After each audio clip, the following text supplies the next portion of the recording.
Hi everyone, this is the Do3 podcast. This is for anyone who loves swimming, cycling or running, or of course, likes to do all three. My name is Dave Knight and I'm a professional triathlon coach based in the UK. Along with my excellent co-coaches, who you'll get to know along the way, we spend our daily lives helping those who love to swim, bike and run.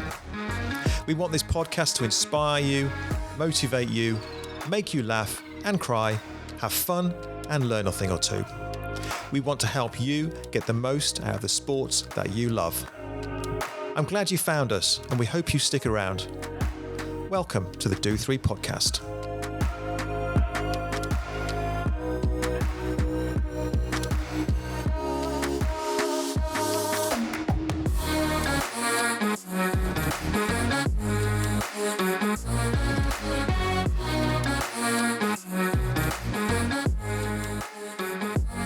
Hi everyone and welcome to episode 5 of the Do3 podcast. So last week we took a deep dive into the world of age group racing.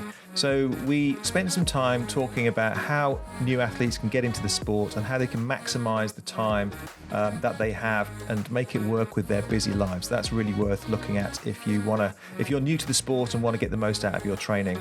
So during this episode, we speak to Swim Smooth coach and founder Paul Newsome, during which Paul talks about how to maximize your training time and get the most out of your stroke. And he also talks about his journey through triathlon and swim coaching. So it's a really good interview. So I hope you can settle back and enjoy what's to come. And without further ado, let's speak to Paul. Right, Paul, welcome. Thanks for. G'day, Dave. How are you? I'm fine. Thanks for giving us your time today. I know you're a busy man, jet setting around the world at the moment. Well, finally, given COVID and stuff over the last 2 years, it feels like I haven't done anything for ages. So it's been pretty good to get back out on the road. I'm in sunny Mallorca at the moment. Just finished doing a 5-day coach education course over here. So right, great. That's been really good fun. Yeah. Yeah, great. And was it the Best Festival as well at the same time? Yeah, it was Best Festival. Yeah, exactly. So that was. What day are we on now? Monday. So that ran from Sunday last week until Friday. So it's a six day course basically, and every day there's a different race over different distances. I think of it a little bit like the Tour de France of open water swimming. Yeah. So you accumulate points, and those points make prizes. And it's a great thing to do. Especially if you love your open water swimming. The distances range from 500 meters on the last day, which is like a relay, so 4x500, up until a 10k on the penultimate day, which is on the Thursday, basically. So that's pretty good. Unfortunately I picked up something on the airplane on the way over from Perth, so I was in a pretty nasty way actually when I got to the UK. So I decided to skip the first day, which was a 5k, and then the first proper race I did was the 220. There's a 3.8 or a 1.9k, and I would have ordinarily done the 3.8, but I did the 1.9, and I was quite surprised because I ended up winning it. Oh wow, great! So last time I was here, I won the 3.8k. That was, I had a really good swim then. Yeah. But I won the 1.9k. I was not expecting that because I was still feeling a bit. You can maybe even hear it a little bit in my nose. I'm still a little bit nasally and stuff. But anyway, so it's been good fun. Haven't set any world records or anything, but we actually did a brand new format this year for our 5-day. Normally do a 3-day coach education course, but this was decided to make it a 5-day and actually split it over 5 afternoons. So the races were all in the morning. Yep. Most of the coaches did the races in the morning, and then we'd actually come in and do the coach education stuff in the afternoon and be going until about 7 or 8 p.m. at night. So it was a lot of fun. It's quite tiring. I figured 5 afternoons will be a lot easier than 3 full-on days, but I've got to the end of it and I'm still pretty tired. Yeah, no, I bet. Okay, well, I'll talk about the coach education side of things, side of Swim Smooth a little bit later, if that's all right, because I'm really interested to talk to you about that side of things. Obviously, I've been through the system myself, and I think it'd be good for people to find out a little bit more about that. But just to kind of start things off, Paul, in terms of, there'll be a few people out there who don't know much about Swim Smooth, don't know much about you as a coach.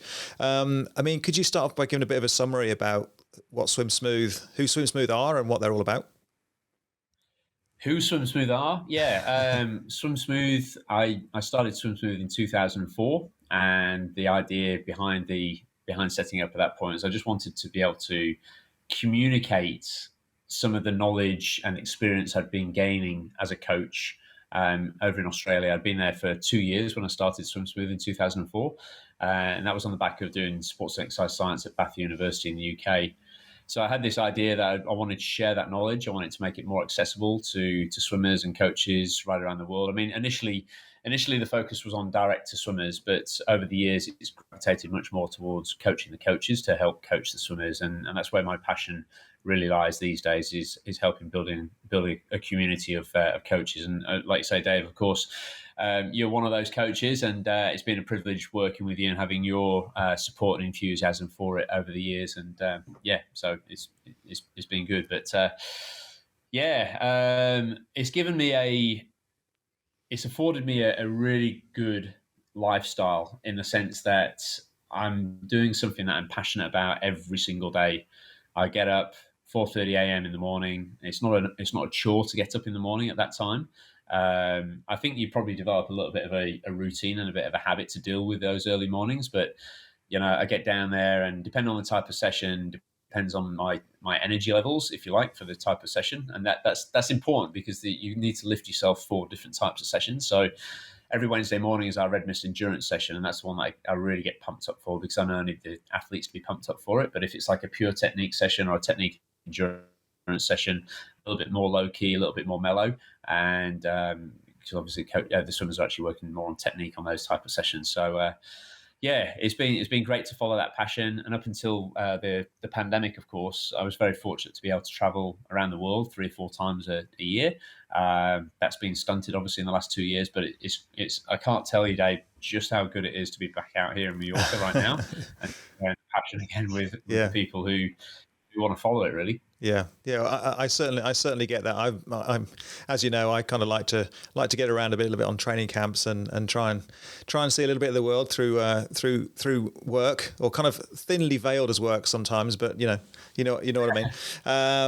No, absolutely. It's nice to be able to get traveling a little bit. So, I mean, in terms of Swim Smooth, then you obviously, there's a Swim Smooth as a company, and you help swimmers remotely through the website and through the newsletter and through videos and all this kind of stuff. But you obviously touched on your own squad there. So you're still a proper coach, as it were, and you're still standing on pool deck day in, day out. I'm still a proper coach. Over the years, I've thought whether or not I should back away from a little bit from the squad coaching one-to-ones, just to give me a little bit more time to do more of the remote learning, to be able to travel around the world more and present it, etc. But it's an interesting one, because I think without the squad over in Perth, the ideas and the innovation that I bring to my coaching would it would still be there, but it wouldn't be there quite so. It wouldn't be burning quite so brightly. So those sessions on a day-to-day basis are really important. And one of the funny things is that during lockdown, I was basically stuck on the pool deck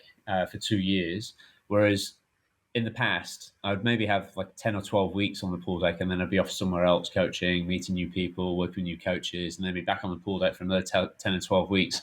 And I think during this 2-year period, something has really clicked with my coaching, and it's been evident this last 5 days over in Mallorca. I've had a much greater response. I've worked with 5 of the pro BMC triathlon team members, including Chelsea Cesaro at the weekend. She was first out the water at Ironman Hamburg. Totally changed her stroke leading into that race, and it was awesome just watching her lead the entire lead pack out the water there. And I say changed her stroke, really. I just encourage her to go back to what she was doing previously. We looked at how she'd maybe modified her stroke, maybe not really to suit her body type and build.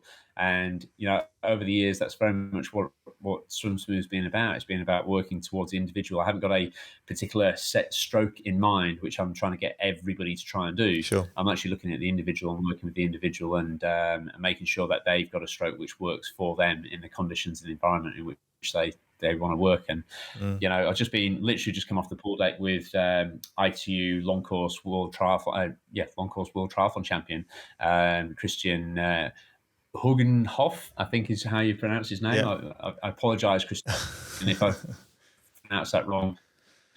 Danish athlete, brilliant guy. And I've got to say, like, obviously working with those 5 professional athletes this week, Christian definitely has the best stroke technique. Sorry if Patrick Nielsen's listening, or some of the other guys, Chris Leifman, but Christian's stroke just a moment ago, it just totally blew me away. And he said he's only been into triathlon since he was 21 years of age. Right. And you've got to see this guy swim. It's like picture perfect. And he said when he got started, he'd seen Mr. Smooth, the animation, on our website and just tried to copy that. And I was like, "Well, that's pretty cool." And this guy's like knocking out 110s per 100 now in the long course pool here in the Westfeld Centre. So, working with him was pretty amazing. And it's an interesting thing because somebody at that level, and like I keep blowing his trumpet on his stroke. His stroke was so good, but there's still a couple of little idiosyncrasies that we worked on today that made quite a profound impact on his swimming. And that's what I'm saying. Over this last 2 years, I feel like I've really been able to refine my craft, the craft of coaching, and to know how to really dial into somebody's needs, to dial into what they their aspirations for the particular event, etc., and to come up with a paradigm, if you like, or a stroke correction process which works very, very well across a range of different athletes without having to, in the past, the original Swim Smooth DVD in 2004 had 35 different drills baked in there. And one of the coaches who came on one of our courses years ago, a guy called Ron Buda, he said, "Look, I know all these drills and stuff, but I want to get down to the lowest common denominator." He says, "Show me 3 drills that are going to work with a range of different athletes. Yes, you might, describe them in a different way. You might prescribe them in a different way as well. But he said, I want you to distill it down to that." And that's really what I've been doing over these last 2 years, is distilling down that process. And it's working better than I feel like it's ever worked before. And this is 20 years in, so it's a long time. Yeah, I mean, we spent some time here at Do3 working with athletes, people from the squad mainly, who want to become coaches and want to spend a bit more time getting hands-on, as it were. So, and we often say to them that the best place for you to learn is by getting your time in, isn't it? Effectively, there's no kind of replacement for having hundreds and thousands of hours standing there absorbing what swimmers look like. I can remember my first ever kind of session on deck with a coach, Louise Barron, up at Birmingham Uni, and she said to me, I remember Louise. Yeah, right. She said to me, well, I went to Longdus as a kind of a wannabe coach. She said, "It's fine, come stand and we'll kind of have a look at the swimmers." And she said, I still remember feeling slightly horrified about how out of my depth I was at that point. And she said, "So tell me what you can see. Tell me what you can see with that swimmer." And coming from where I was, in terms of I hadn't done much coaching at that point. I wasn't an ex-swimmer or an elite athlete or anything like that. I was a kind of a normal age grouper. You can't see anything. I could just see someone swimming. It's a bit like driving a car. You just kind of, it's not until you do it and it becomes second nature and you've done it for hundreds and thousands of hours that you start to see all the kind of the fine elements of the strokes, that's working and isn't working. And obviously coming on training courses and doing courses such as the Swim Smooth, the coaches development courses, you obviously start to fine tune your trade. And obviously the hours on pool deck have helped that. But yeah, I can still remember standing there going, I can't really see anything. I can just see someone swimming front crawl. And, it's so valuable standing poolside, isn't it? And I think for myself, as one coach to another, knowing it's nice to know that someone like yourself is still there day in, day out, doing, having hands on and seeing. Sorry, Paul, you broke up then. I'm sorry, mate. Say it again. Sorry, Dave. I like to think of it as being on the coal face. The coal face. Yeah, no, absolutely. Yeah, absolutely. Well, you can only learn so much through courses, can't you? So standing there takes. Right, that's right. Yeah, absolutely. So in terms of, so you mentioned that athlete there. what would you say?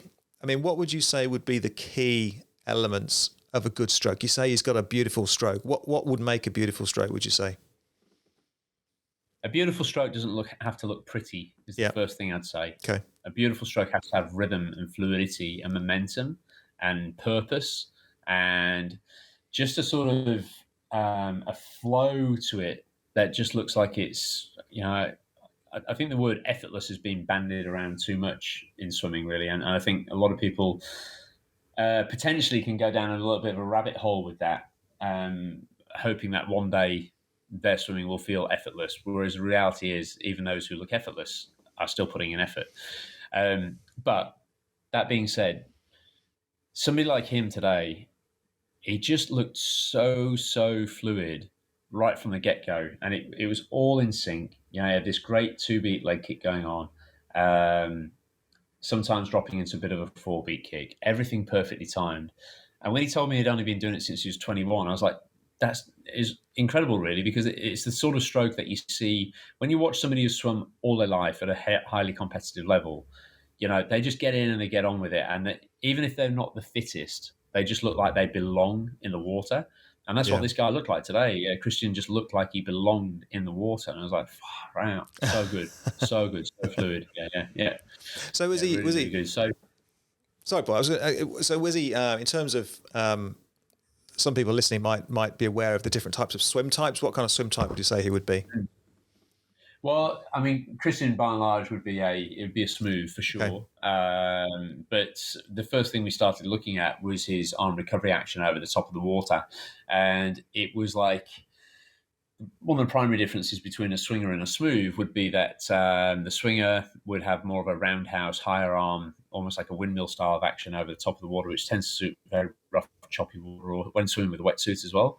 Whereas the smooth would have the classic high elbow recovery. And we did a side-by-side comparison with Rebecca Adlington, as I mostly do in most people's sessions. And Rebecca has a beautiful high elbow recovery, but with the fingertips almost just trailing along the surface. They're not obviously quite trailing, but close to it.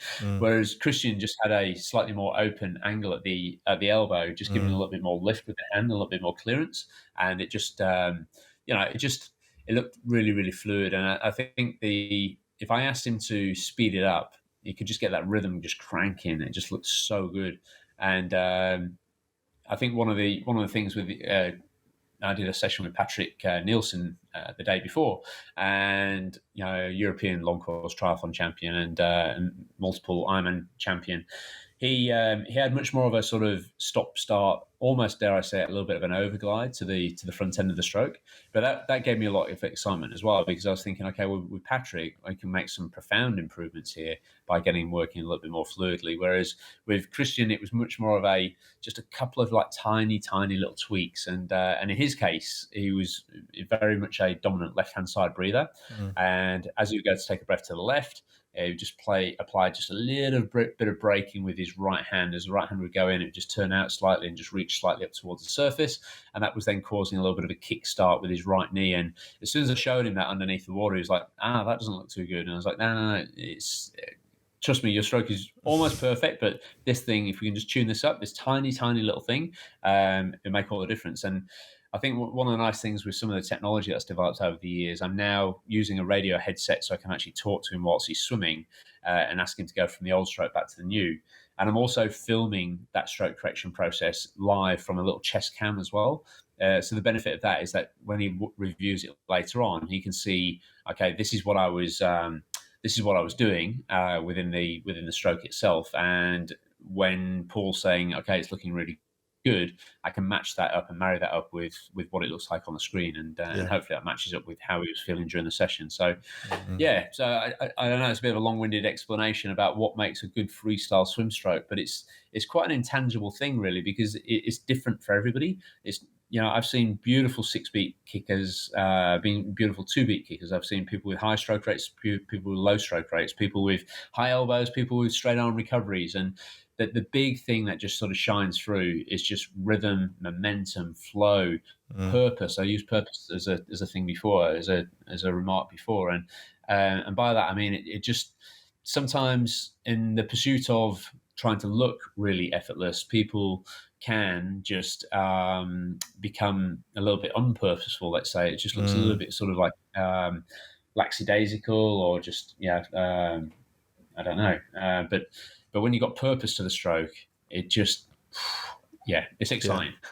Yeah. I must say, I always swimming seems to be this kind of anomaly in swimming where, and it's so difficult to describe, isn't it? Where you will get some people who technically have got a beautiful stroke and they move well and they're doing all the things right, and then you get some people who look scrappy and untidy, but one will often go faster than the other. The one that you would think should move well through the water because technically their stroke looks good will sometimes be slower than the one who's just not moving the way a coach would like them to move in the ideal kind of world, the textbook coach, the textbook stroke. And there just seems to be sometimes, it just has to be the kind of the rhythm and the flow and the kind of obviously the hydrodynamics that are behind the stroke, but sometimes it's just not that obvious, is it? What's kind of going on under there?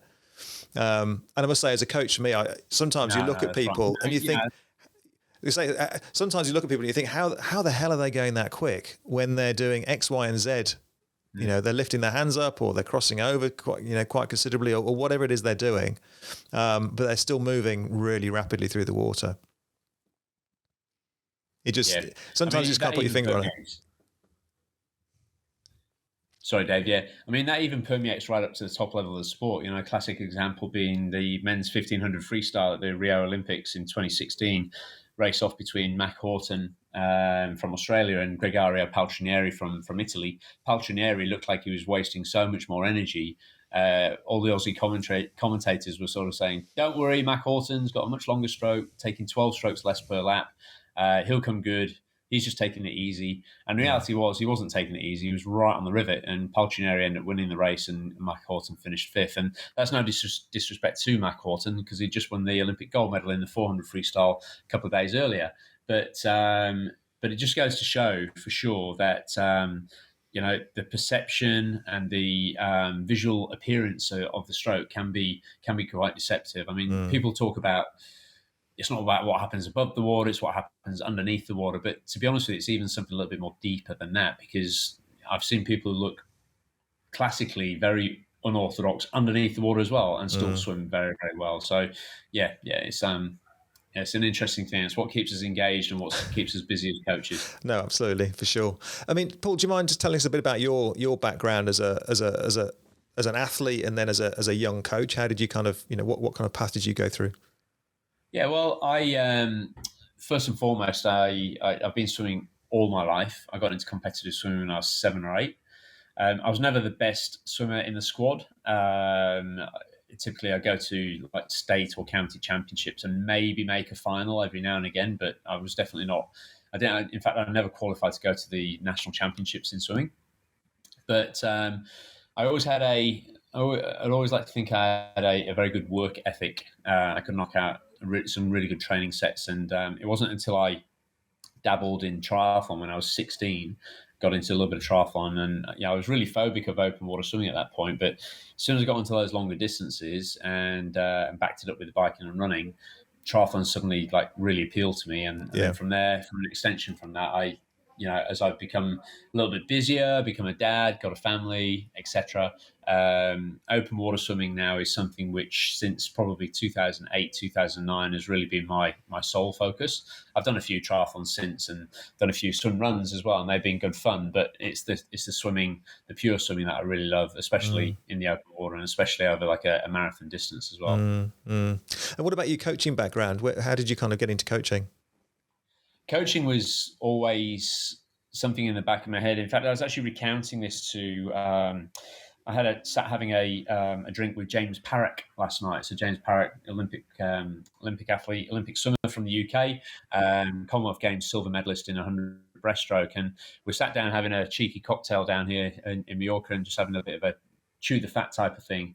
And he said, so where did you start swimming? Because he was from City of Leeds, and I was just down the road in Bridlington. I'm a couple of years younger than James, though.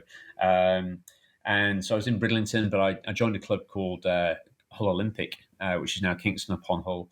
And at this particular squad, the reason we went to this particular squad was because they'd just appointed a brand new coach. He'd come up from Bristol, and everyone's talking about this amazing coach. His name was Ben Pollard. He's sadly since passed away. He wasn't very old when he passed away either. But the big buzz was that this guy was earning £24,000 a year in like 1989, and that seemed like an incredible amount of money for a swimming coach. For somebody who most people like that'd be good now. He's what's he doing type of thing. But yeah, this guy was earning a proper profession from coaching. And so I think in the back of my head, I was saying to James last night, I would have only been about 11 or 12 at that time, but I was thinking, already starting to think this might be something I'd be interested in doing. Like I say, I wasn't the fastest swimmer, but I just had a real interest in it. In fact, I had a terrible stroke as well, or what most people would think of as a terrible stroke. The coach used to call me Steamboat Willie. I had like quite a straight arm recovery and like quite high turnover. And I wasn't actually very good at sprinting, but better over long distances. And this coach, his name was Eric Elborn. He said to me, I'm going to come down one day, I'm going to film you and I'm going to show you what you need to do to tune it up. And he never did. But again, that was a little bit of a little nugget in my mind of thinking, okay, well, maybe I'll get into a little bit of video. How can this video work? And then ended up going to university, and I didn't really excel so much in the. I like physiology and I love psychology, but it wasn't really my passion. My passion was definitely on the coaching modules and the biomechanics specifically, and that's where I really spent most of my time. And I remember the tutor saying to me, Newsome, you're going to be a coach. You're going to be a coach. That's what you're going to be good at. And those things become a little bit self-prophesizing, don't they? Really. Because he told me that, and I was young and easily influenced and stuff like that, and I was enjoying what I was doing. I guess I just sort of went down that path, and I was lucky to spend my third year at Bath University working on secondment for British Triathlon, and I was appointed as their talent ID officer, and I had to go around different parts of the southwest of England trying to find new talent. And one of those athletes that I found down there, somebody recommended, you got to go and check out this young kid, and his name was Harry Wiltshire, and he became the first athlete that I ever coached. And if you've ever seen Harry's stroke, very unconventional, straight arm recovery, very quick turnover, and just a really punchy stroke. I just remember people, like my peers, telling me, Harry's, he's all right, he's got speed sort of thing, but it'd be so much better if he looked a lot smoother. So I did. I tried to change him. I tried to make his stroke longer and smoother and a higher elbow and stuff like that, but it just slowed him down. It just never seemed to work. It wasn't until I sort of recognized where his strengths actually lie, and then just like really promote those strengths and endorse them and say, you know what, Harry, it doesn't matter if you don't look good. If you're fast and you can get out there and he can be effective, which he is, then who cares what you actually look like? And that was a real turning point, really. It was my first athlete that I had ever coached, or Harry was, and but it was a turning point in my thinking process, if you like, for what swimming efficiency should be about. And Harry went on to, he led the water at Hawaii Ironman, led out the water in front of Jan Frodeno. He went on to win the event, and so he's a pretty high caliber athlete, Yeah, no, for sure. Ranks, yeah. I actually use a video clip of Harry's. I think it's one of your video clips, on Swim Smooth video clip actually, of Harry doing a few lengths. I use it as an example to show people, it's not about looking beautiful and smooth in the water. It's about being effective and doing whatever you need to do to move as a swimmer, to make progress through the water, and like I say, be effective. So I use Harry as a positive, extreme example of what an unusual stroke can look like and still be, incredibly successful and ultimately quick through the water. That video clip that you're talking about, Dave, that was actually filmed at Leeds, at the Leeds International Pool. I forget the specific name of it now. John something of it. It's not the original one in the Leeds City Centre, and I should know this. I feel bad being a Yorkshireman not knowing the full name, but John Charles, I think it's John Charles Centre. Right. Anyway, that clip was filmed there, and obviously Harry's two training partners, Alistair and Jonathan Brownlee, they were actually in the session just immediately prior as well, and we went out for a beer with them later on, and I just asked Jonathan Brownlee, I said, what is your perception of your stroke? What do you think it looks like? And he said, it's really shit. everyone always tells me it's shit. And I was like, sorry, Dave, for swearing there. That's all right. He said it's really rubbish. He said it's really, and I was like, Johnny, how can it be rubbish if you're like Olympic silver and Olympic bronze medalist? It can't be rubbish. And it's not like he's a hanger on in the swim pack. He's like right up there and cranking it. And it is so interesting how the perception of that is. And I heard on the grapevine yesterday from the Team BMC guys, they said Kat Matthews, who just set the world record for, she just did the sub 8 yesterday and beat Nicola Spirig, which was amazing. She's on Team BMC, and apparently she had the Team BMC guys had said to her, are you going to come and have a session with Paul? And she said, oh no, Paul Newsome, swim smooth, he's old hat. Oh really? And I think it's an interesting one, because I've been mulling over that this last 24 hours, really. I mean, thinking, what does she mean by that? What does she mean? Because I've never met her, and I know she hasn't gone through any of our programs. And my assumption, rightly or wrongly, is maybe she's tuning into the name Swim Smooth and thinking, okay, these guys are just talking about being effortless and long and glidey, and that's her old hat comment. And and that's totally valid. I totally get that. But I think when I came up with the swim types concept in 2008, that was an idea to actually sort of talk about what we've been talking about the last 20 minutes or so, about this idea of what makes an efficient freestyle stroke. And it's about recognizing the individuality in somebody, and really the paradigm, the swim types paradigm has two swim types at the top, the swinger and the smooth. And maybe we should call it swing smooth, somebody said yesterday, or something like that. Maybe I've got the naming convention wrong, but anyway, Kat, if you're out there listening to this, I would love to take you for a session. I'm not sure I'll be able to help you on your go any faster than the amazing time that you did at the sub 8 there. But nonetheless, I'd love to have a little look at that, and be awesome. Yeah. So what would you say? What would you see as a coach you're most proud of in terms of improving individuals? And if you've got an individual that you're particularly thinking about, maybe Harry there, or as a group, what would you say you're most proud of in terms of being a coach? I didn't work with Harry for a long period of time. It was probably only about 9 or 12 months or something like that whilst I was on that in that role. But for me, it's enriched me a lot, as much as I hope it gave him a lot. I'm not sure if I just frozen there, Dave. You did a little bit. Just kind of just rewind 30 seconds and let's go again. I'll rewind 30 seconds. Yeah. So working with Harry, I probably worked with Harry for around about 9 to 12 months. No longer than that. It wasn't like a long-term coaching relationship, and I feel like I probably got as much out of the relationship as I'm hoping he did as well. Just in terms of framing where my coaching would go going forwards from that. A really valuable experience. But there's a lot of examples of swimmers that I've worked with who really tick the box, and probably one of the most standouts is a lady called Megan, who I coach over in Perth, and she ended up having the nickname Mega Megan because she made such improvement. She went from 2 minutes 13 per 100 at CSS pace down to 1 minute 32, and ended up swimming just over 6.5 hours for the Rottnest Channel swim. And seeing her develop was just absolutely amazing. And I think what I like about working with an athlete like Megan, she would never ever consider herself an athlete. Even the name athlete would to her would be like, okay, I'm not an athlete, I'm just somebody who likes to swim. And that's part of the beauty, really, because she doesn't take herself too seriously.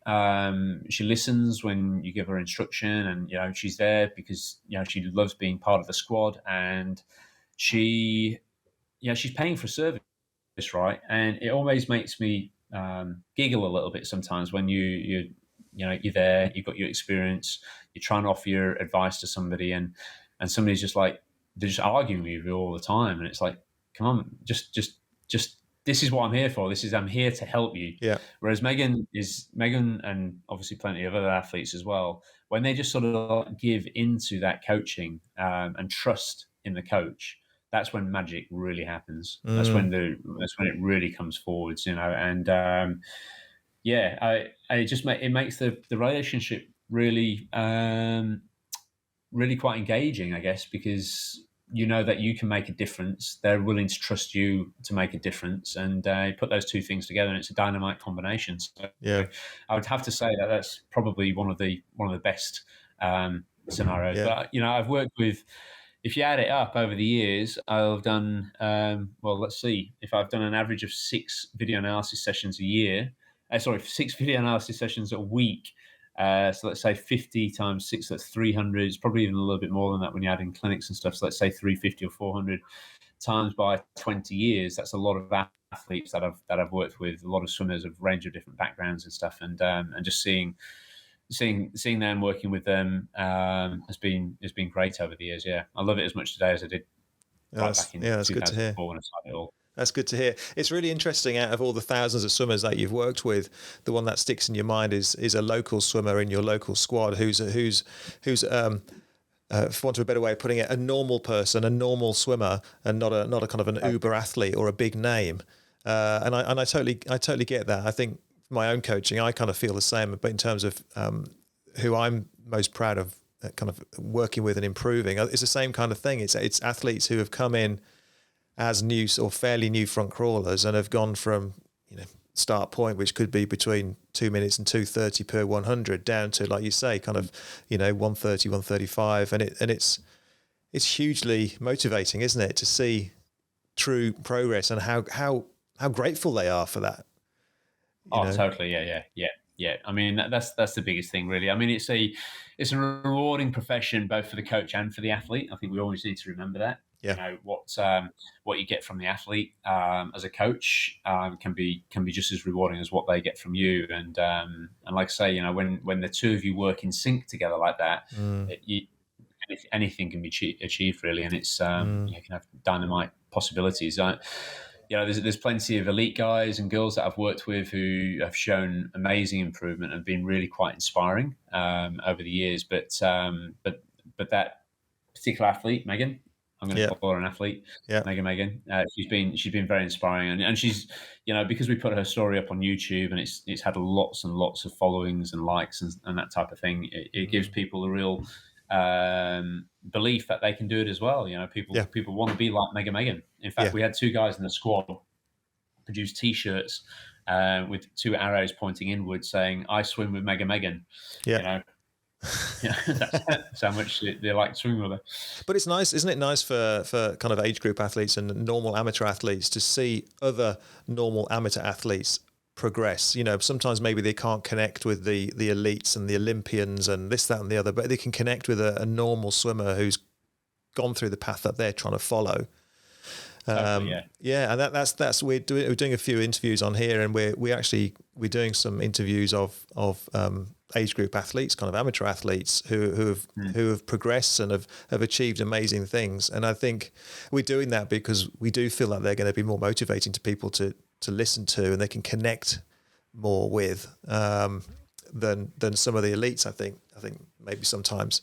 I just want to talk a little bit, Paul, if it's okay, about there may be some people listening to this and they want to get into front crawl. They want to improve their overall swimming. If you're what would you say to a new swimmer who's, for example, wants to enter their first triathlon? They've got 6 months of time to get their swimming up to scratch, and they've got to swim, I don't know, say they've got to swim 400 meters. I mean, where would you start as a brand new swimmer? Not a learn to swim, you can maybe swim a little bit, but from there.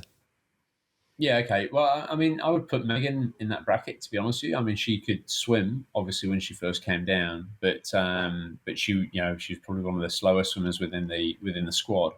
And one of the major things that I ensured that she didn't do was just think, okay, swimming obviously is a very technique-based sport. The majority of my coaching, your coaching, Dave, when we're coaching swimming, is based around technique. But there's also a physiological fitness component to it as well. And there's very little crossover from biking and running into the swimming side of things. So with Megan and with any new swimmer as well, I think there's a real danger that such a swimmer thinks, right, okay, and I hear it all the time, I'm going to work on technique, and when I'm fit enough and when my stroke's good enough, then I'll do some structured training sessions. Yeah. And I've always felt like that was probably a bit of a I don't think that serves people as well as they might believe it would do, because you can get very good at doing drills with lots of rest between each one, but then when you try to apply it to full stroke for 400 freestyle, like using your example there, the wheels can come off and it can be a bit surprising and stuff. So, I would never discourage anybody from doing some structured training, whether it's part of a squad or a club or what have you, or just following one of our training programs or something like that.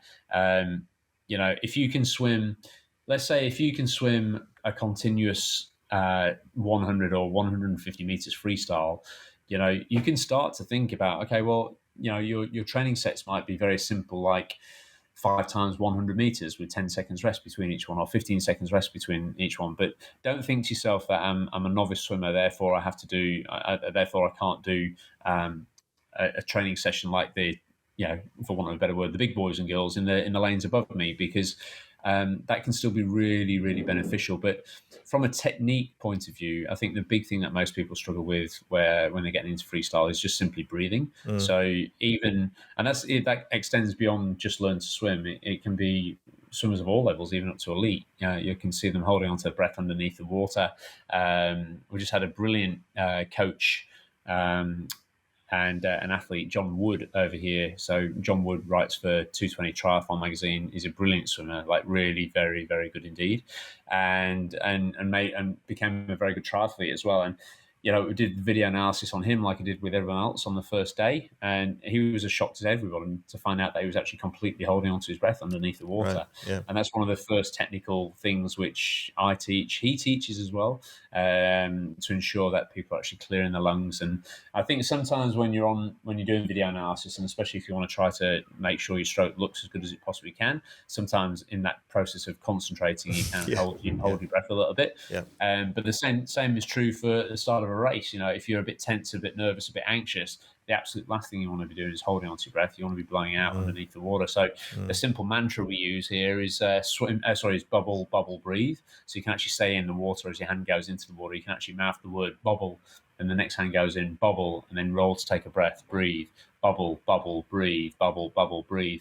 And something as simple as that can help to distract you from some of the anxieties of swimming, both in the pool and especially obviously in the open water, when a lot of new swimmers just feel quite daunted by that. Well, kind of that leads on perfectly. The next question I've got actually says, what do you think the 3 key points are? If you're a new swimmer, what do you think if you were to give them 3 things to think about when they're trying to improve, what would they be? And I've actually put myself the first one in brackets, breathing, etc. So you just touched on the first one there, but maybe you can kind of run through a few examples of what you think people should think about. So we're talking technical issues here, right? Yeah. So I mean, breathing would be fundamentally the most important thing to get right, and then I'd be looking at establishing how good somebody's body position is in the water. So from front to back, basically, are they dragging their legs in the water? Are they sitting up nice and high and floating horizontally in the water? But that then breaks down into a load of subcategories of why somebody's legs might be low in the water. And there's probably about 5 or 6 different reasons why the legs would be a bit sinky. And the coach obviously can work through with the swimmer to try to actually identify what are the key things that are holding the legs down. And then I'd say even before you get into the really juicy stuff like catch and leg kick timing and rhythm and timing and cadence and all that sort of stuff, just simple alignment in the water is so important. So I think second to holding onto the breath underneath the water, one of the most common things that I see people doing, and which potentially holding them back, is just simply crossing over too much in front of their head, which then causes the legs to scissor apart, which creates drag, might cause them to wander around within the lane. So just teaching somebody the fundamentals of good posture and alignment in the water is really quite important as well. Yeah. So even if they can't get to a coach or can't be videoed, maybe if they can get someone to stand at the end of the pool with their mobile phone and just take some shots. That's right. Maybe all it takes. I mean, you got to know what you're looking for, and I think that's one of the big things about the course that we just run here in Mallorca is, it's so easy to look at somebody's stroke and see 25, 30 different things that are in theory wrong with the stroke. But it's all about connecting the dots and working out what is causing what within the stroke. And when you can do that and you can nail that down, you can get down to about 2 or 3 things maximum for pretty much anyone, really, which would be their key 2 or 3 things to work on. Anything more than that's just going to mean their brain's going to explode. So you can sort of really refine it like that. Yeah, for sure. Yeah, no, absolutely. Yeah, I mean, so how do you think swimmers could find out more about, well, what's the best way for swimmers to find out a little bit more about Swim Smooth and the kind of the services that are offered through Swim Smooth? Well, I mean, I would definitely encourage all of our swimmers to jump onto swimsmooth.com, but straight away go to the Find the Coaches section, because obviously we've got great coaches like yourself, Dave, trained up in our methods, and we want to be able to pinpoint people and direct them to those coaches who are passionate about what we do and passionate about the methodology. So that would definitely be my first thing. Even though I felt quite honoured this week, actually, even though our the Swim Smooth book has been out since 2012, I had one of the coaches on the course who's got a 7-hour 57 Ironman PB to his name, a coach in Germany called Johann Ackermann. He came out and he had the book with him and wanted me to sign it for him. Oh, wow. So I mean, the book still is still out there. It still helps a lot of people, and I think that's a really great resource to sort of go to trying to refine it and tune it up. And I've got I'm still running the blog. It's been going since 2009. We're about to launch something a little bit more exciting than just a simple blog, which will help people a little bit more. So people should just watch this space for news on that in launching fairly soon. And what do you think about? We very often get some swimmers who you do a video analysis with them, and they've been reading all the magazines, they've been looking at all the videos online, and they're trying to be that perfect swimmer. They're trying to spear in, and they're trying to do this. They're trying to do all the things that they read they should be doing. I think sometimes it's quite difficult for them to understand. Obviously they're trying to do the right thing. They're trying to help themselves by copying things that you see online. But I think sometimes it can create a little bit of confusion. A monster. Yeah. I mean, they're trying to sometimes make them fit into the wrong type of stroke for them and the way that they move, that kind of thing. Sure. And I think there's any particular answer in terms of trying to negotiate people away from that, because there's all these people just kind of finding their way through and trying to do their best to improve. But I guess, would you say that's kind of, it comes back to what you just said in terms of finding a coach that you trust and get someone to have a look finding a coach that you trust. And I've actually just built in the last couple of months a training resource that I'm about to release very soon, which will guide people through 10 steps to improving your freestyle, regardless of where you are. And the whole idea of it is to try and sidestep some of the contention, the contentious issues that pervade within freestyle swimming. I try to give people a real balanced outlook and help to educate them, to give them a real understanding of what they want to do within their stroke. I had a guy who used to come over to Perth pre-COVID every year and spend about 2 or 3 months. And he said to me, I said, why don't you come and swim with the squad? You're in the lane next to us every day. And he said, I'm quite happy just following my own thing. He says, I like to take a little bit of your advice, a little bit of this coach's advice, that thing from the internet, this thing from YouTube, and I like to build it all together in my own little stroke. And I said to this guy, I said, like, no disrespect, mate, that's great. It's awesome that you're doing all this research, etc. But the thing you want to watch out for, I guess, is whether or not building it up together like that is a little bit like a Frankenstein monster. Those parts aren't necessarily designed to all fit together, basically. So if that's the case, then potentially you might be adding in some wrong things left, right, and centre. And I hadn't seen him improve that much over that period. And I just said to him, look, mate, I'm going to take you for a free video analysis session. I want you to come and do this session with me. I want to highlight how you can improve. And I said, after the session, you're more than welcome to take my advice. I'd love for you to take my advice. But the one piece of advice that I do want you to actually promise me if we're going to do this session is I want you to just pick one of those platforms, one of those bits of advice or one of those channels, one of those platforms, basically, that you then utilize and you stick with, and you see it through with that particular platform. Yeah. Because we don't build training programs for other training programs, and vice versa. Other training programs don't build training programs for our program. We have differences of opinion, we have different ideas, etc. And that's all well and good and well and valid sort of thing. But if you start to pick and choose a little bit, it can get quite confusing. And I think as part of this project that I've just built, this 10 steps to better freestyle, basically, is what it's called. The whole idea, it starts off by saying, look, if you do a Google search for swimming technique on the internet, you'll come up with over 16 million responses for just the word swimming technique. And so there's clearly a lot of information out there. It's about working out what to do with that. And of course, our coaches are perfectly presented and skilled to be able to actually help you put those parts of the puzzle together. And that's for me where this passion for coach education comes. I've always believed that we offer education for swimmers and for coaches, and we build a community around that, and that's really where the heart and the soul of what we built here is what it's all about. Yeah. And in terms of the coach education, then, do you mind telling us a little bit about that then? Yeah. So I think my gran, God rest her soul, she used to always say to me, she's, Paul, you're a bit of a thinker. You think a lot.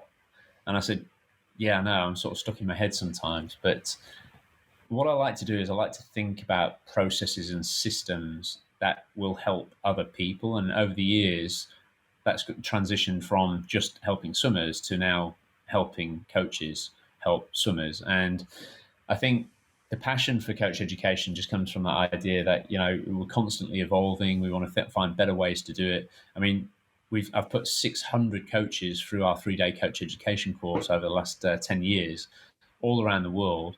We've done 30 courses, and this last course was 31, and it was fundamentally completely different to the previous 30 in the structure and the layout and the format.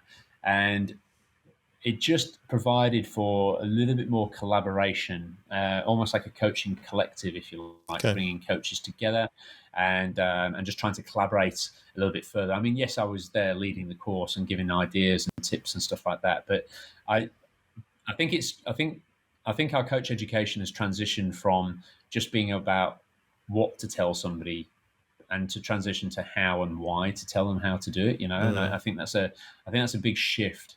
Really is understanding the how and the why of what you need to do. And you read the book from 10 years ago, we talk about cause and effect, and when working on fault fixes, etc. But it's definitely evolved and improved, and that's what keeps me on my toes, really, trying to find a better way. And coaches will be the first to tell you if they don't understand it and they don't think it's working.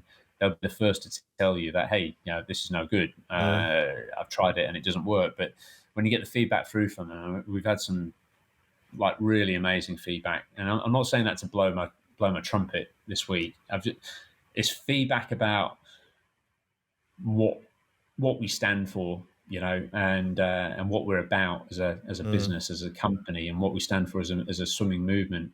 And what we stand for is the sharing of knowledge, the if you like, democratizing good quality coaching, coach education to coaches around the world. And that doesn't mean to say you're giving that information away for free, but I've always been of the belief that what's the point in just hoarding all that information and data to yourself and never actually sharing it with other people who would benefit from it, and then other people would benefit from it, and governing bodies would benefit from it, and the sport of swimming would benefit from it.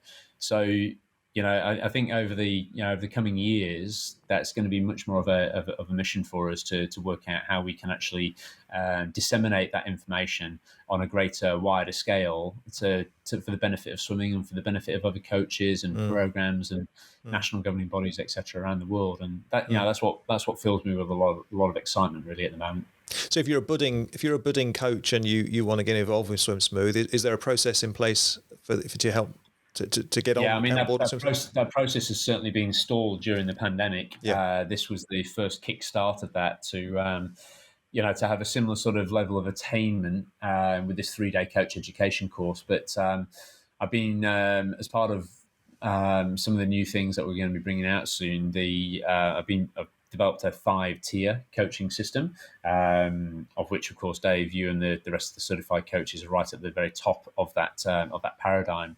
And the idea being that we can,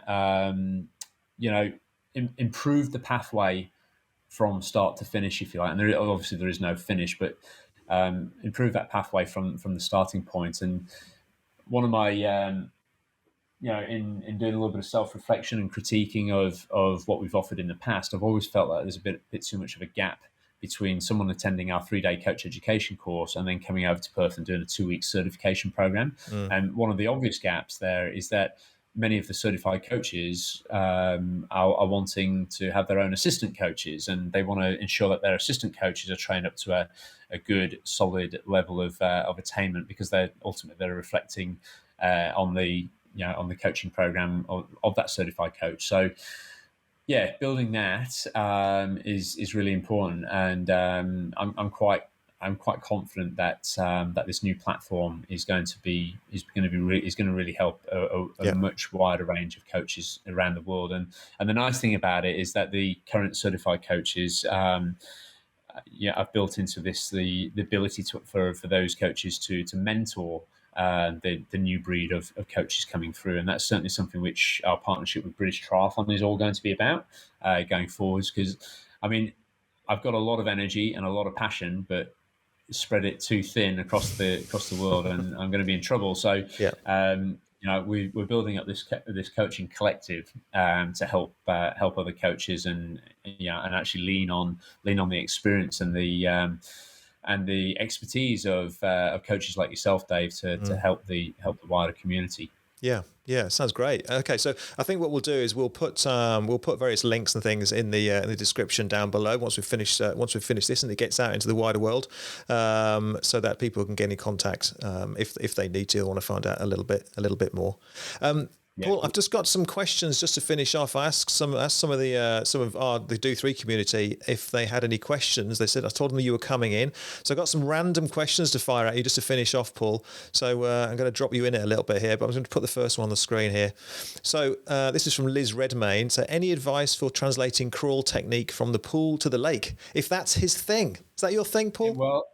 Well, Liz, it is my thing. It's exactly my thing. Yeah. You'll be pleased to know. So, advice for translating the crawl technique. Firstly, I love the word crawl. It's obviously just really synonymous to the UK, and I think maybe the US as well.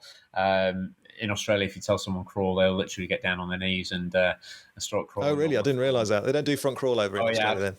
No, crawl over in Australia. No. Okay. So freestyle front crawl, call it what you will, football, soccer, it's all the same, right?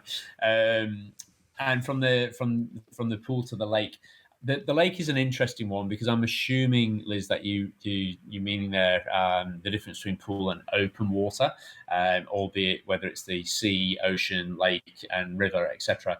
If it's not, and you're just saying purely lake, well, obviously most lakes, generally speaking, tend to be fairly flat.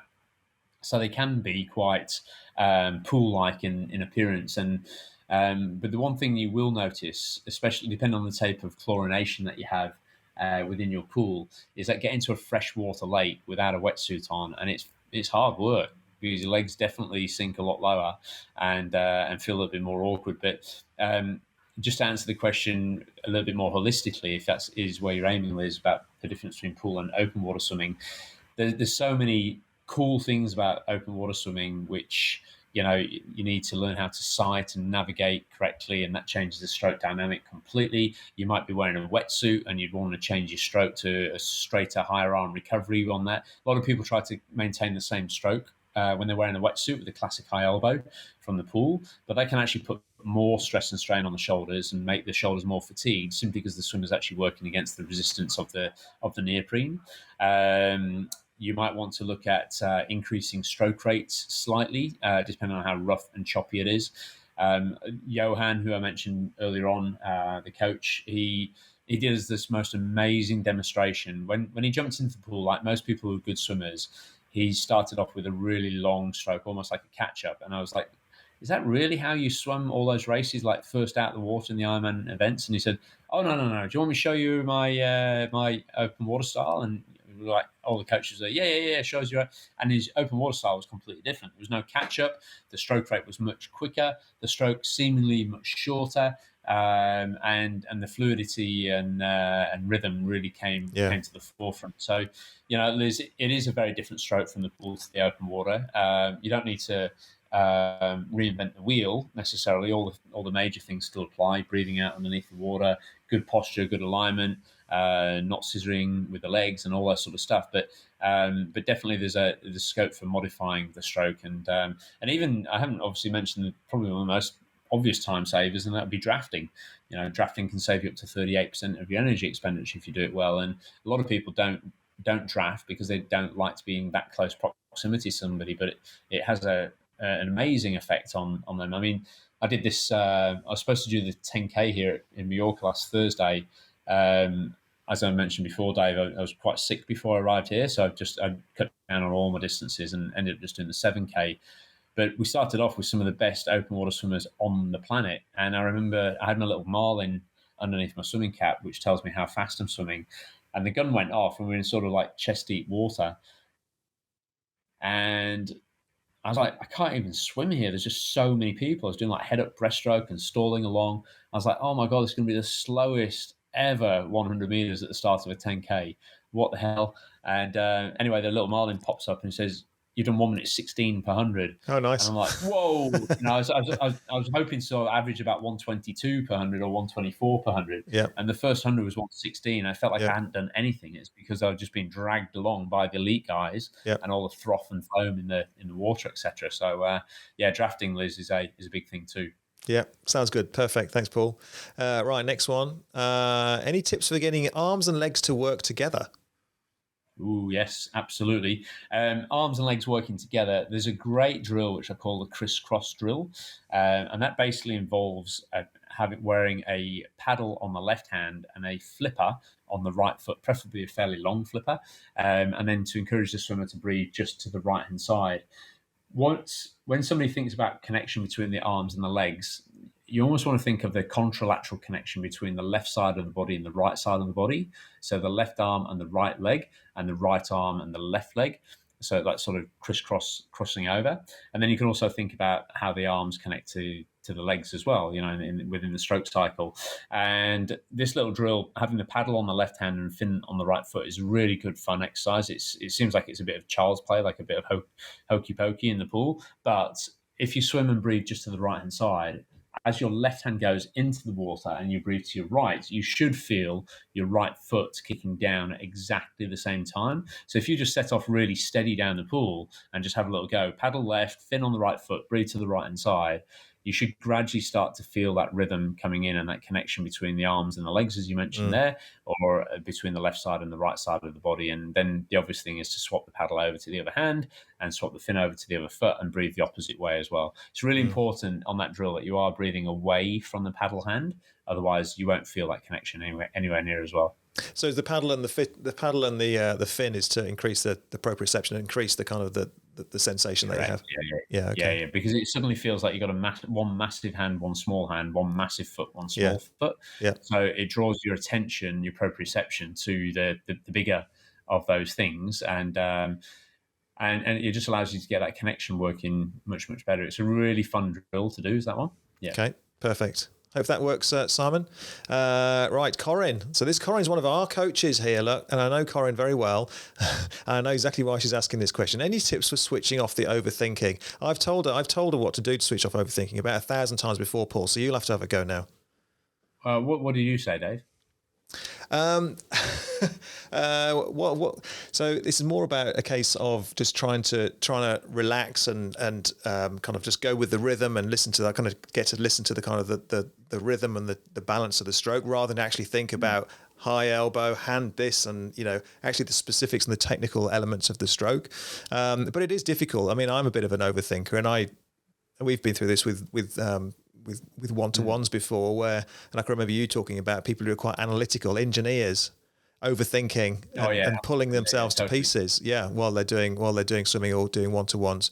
So Corin's a little bit like that, super competitive. But I obviously haven't fixed the situation, so it'd be interesting to know if you've got any views on that. I mean, one of the obvious things that stands out is even just simple mantras, like I mentioned beforehand: bubble, bubble, breathe, bubble, bubble, breathe. Because when you're in the moment and actually just thinking about that one specific word, it helps to be quite distracting of the overthinking. Another gadget, obviously, that we use on a regular basis is the tempo trainer. If you set that to mode 3 in the stroke rate function, and you're just listening for the beeps, and you're trying to coordinate your hands going into the water as the beeps go, that can be a really good way for shutting off that overthinking. But I think some people get really concerned that they are overthinking, and if you're fairly new to the sport, try not to beat yourself too much up about that, because you're going to be going through like a cognitive learning process where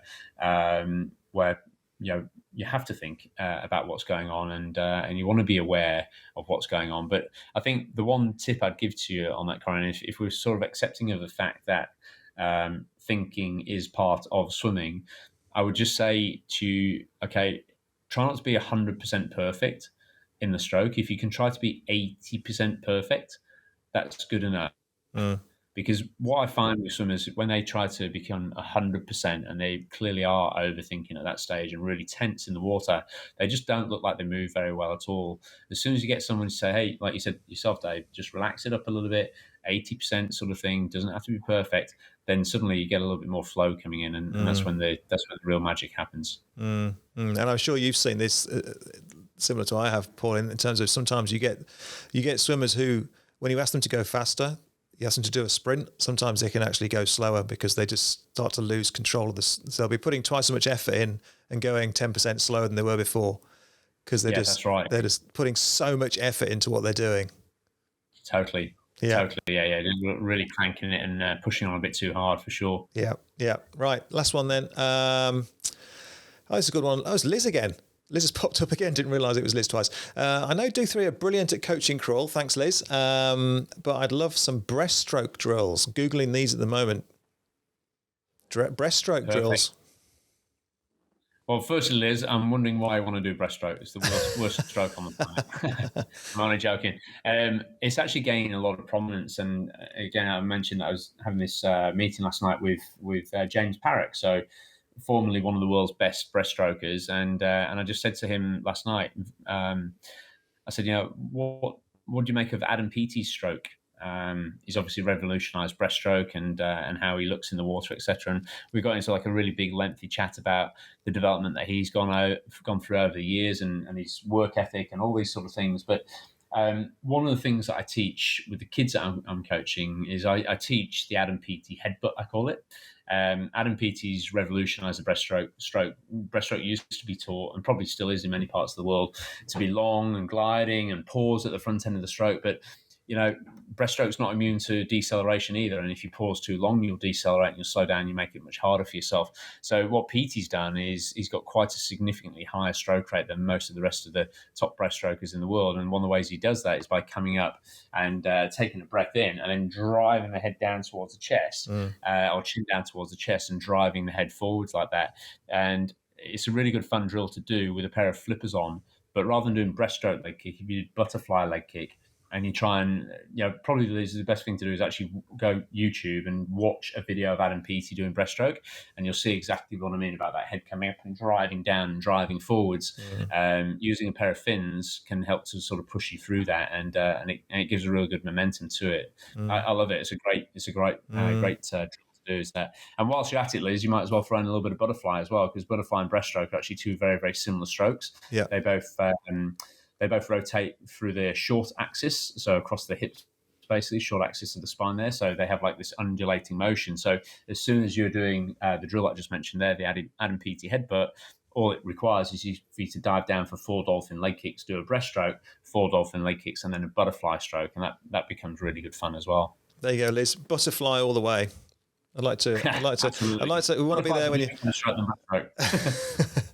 Well, that's it, I think, then, Paul. Well, thank you very much for your time. That's been really, really interesting. So, like I said before, I'll put some links down in the kind of description down below for people to get in contact if they want to. But I really appreciate your time. Thank you very much.